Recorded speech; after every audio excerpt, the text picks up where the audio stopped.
Right now it is time to check sports, and we'll bring in Mike Cozzi. Good morning, Mike. Good morning. So I started off the show earlier this morning. I don't watch much news, but every once in a while I notice things that news does. Now listen, I'm a big fan of Tiger Woods. I know he's had a lot of problems in his life, but I'm still a fan of his, and I could see them reporting his accident. Okay, but wall-to-wall coverage for I think it was 6 hours.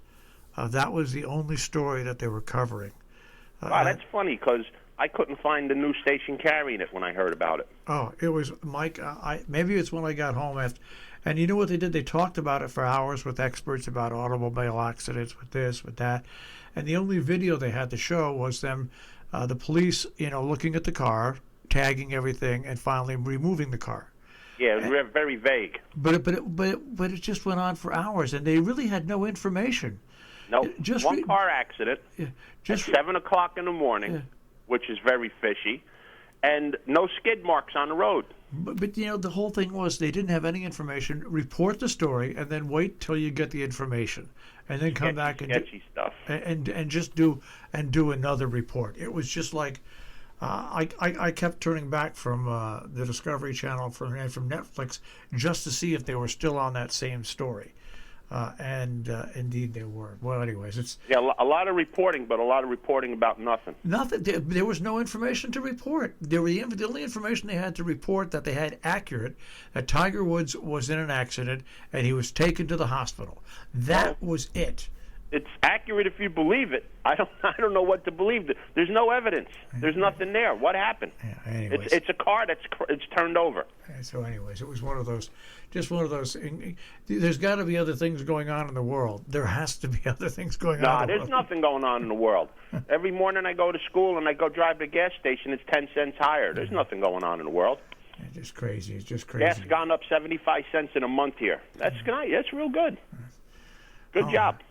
Yeah, all right. I want to move on here, and Cam Newton says he's not ready to retire after one season with the Patriots. He says there aren't 32 guys better than me.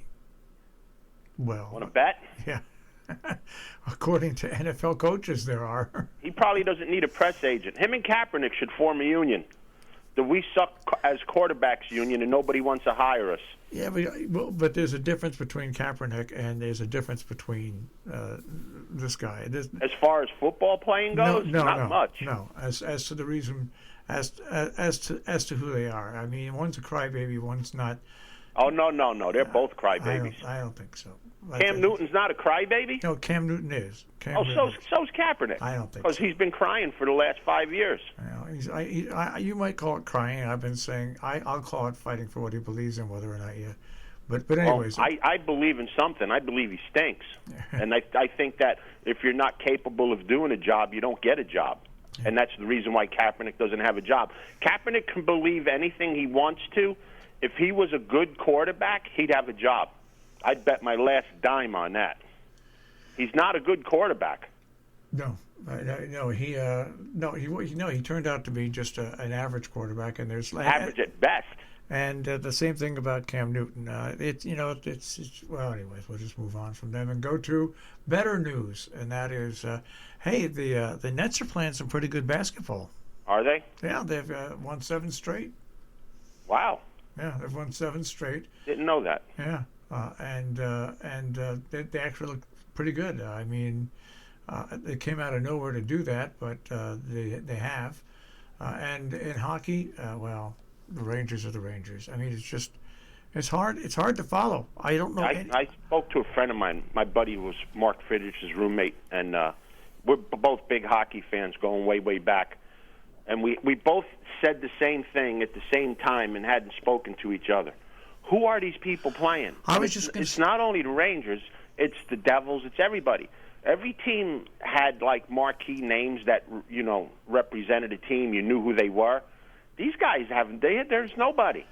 I was going to say that normally, when you're even if it's the start of a new season, normally when you're a week into the season or 2 weeks, you know the names, you know the people playing. Not now. You look at the Rangers. I'm a Ranger fan. I'm a Ranger fan. I look at that lineup, and I've got a Who are blank these face. guys? Yeah, I got a blank face. You need that connection to root for these individuals on the teams. Mm-hmm. I mean, that's what I think that's what makes hockey and baseball and football. You form an affiliation with someone you really like on the team, Right. but when there's nobody on the team that stands out, it's really hard to follow that team. No, there's not one. I mean, it is what it is, and I like hockey. Hockey's like my second favorite sport. I don't know anybody playing for a whole lot of teams. I watch games, and I'm like, who are these guys? I might as well be watching anything. There's nobody there. There's nobody like you focus to watch. I don't know what's happening with hockey, but it's not too good. No, it's but and I sooner or later they're gonna have to do something. Maybe it's because we were all so removed from it, from the pandemic and everything like that. But still, It's possible. yeah. But still, they've got to do something and they've got to get some rivalries going between players and teams again, because that's what you used to live for when you were a Ranger fan or a Bruin fan, or even an Islander fan. I mean, remember the Islanders and the Rangers? I mean, you want to talk about rivalries? That was one of the greatest rivalries around. And the Islanders just beat the Rangers, beat them like a drum. Everybody beats the Rangers. That's the problem. But, I mean, and like you said about rivalries, and you have the Rangers, who are one of the original 8 teams with the Bruins. They don't play the Canadians all year. Yeah, how stupid is that? They don't play the Canadians all year. It makes no sense. The Canadians and Toronto, I guess it's because of the laws the countries have now regarding the flu or the virus or whatever you want to call it. All the Canadian teams are in their own conference. So you go from Montreal, Toronto, all the way out to Vancouver. I thought the reason of these things was to limit travel, for whatever reason they decided to. How does that limit travel in Canada? It doesn't make. Isn't it easier to go from New York or Boston or Buffalo to Montreal and Toronto than to go from Vancouver to Montreal? Yeah, I guess they can't come to the United States. I guess they're verboten, Yeah, but anyway, it's just. And I think that's a big problem with what's happening in hockey, and even in basketball. I'll be honest with you. You've been so disattached to it now for how long? It's almost like, okay, I've lived this long without it. Unless they're a really great team, I can live without it again. And it's the same thing that's going to happen with the Blue Jays, because they're verboten. There's not enough teams in Canada to support the Blue Jays playing anybody, because there are no other teams in Canada. So they're playing their season out of their Dunedin complex in Florida until the Fuhrer up in Canada raises his rules that they can have back in Canada. So it's pretty bizarre. People don't remember, last year the Blue Jays played in Buffalo, because you're not allowed to go through countries. I don't know. It makes no sense to me. All right, anything else you want to talk about? Yeah, something about racing, which is pretty bad. You know how you have these big conglomerate companies like Home Depot and Lowe's and Amazon that put all the mom-and-pop shops out of business? Well, add Churchill Downs to that list. Since Churchill Downs have been acquiring racetracks like Calder and Hollywood and Arlington, and I mentioned those 3, is because Calder's gone. Hollywood is where the football team, whoever is in L.A., is playing, and now Arlington is dead. Arlington's up for sale for land development. So whoever is Churchill Downs, because it's not horse people, like I said, whoever is Churchill Downs, sole purpose is to destroy horse racing. Fairgrounds is on the skids, and if it wasn't for the Kentucky Derby and the Kentucky Oaks, Churchill Downs itself would be on the skids. So people need to be aware of what's going on. Churchill Downs is a bad bunch of people, and all they're doing is destroying horse racing. It's like everything else in America. The bigger and the more money you have, the more you can buy up. And you know what? Well, it's not the more money you have. It's the people with the money that are allowed to do these things. That's the thing. It happened in the radio industry 20 years ago when Cumulus and all these big companies bought up all these small stations. And these companies own, there's only 5,500 radio stations in the country, and almost 3,000 of them are owned by 2 companies. Yeah, and it's bad when you're talking about the industry you're in, which is the radio, when you have, you said 5,500 stations owned by two companies, those two companies can put a narrative out there, and they could do whatever they want because they control the airwaves. Just like Churchill Downs can do whatever they want because they control that group of racetracks. It's not good. Yeah, it really isn't. I mean, well, anyway, that's a look. You know what's been quiet though? What? Baseball.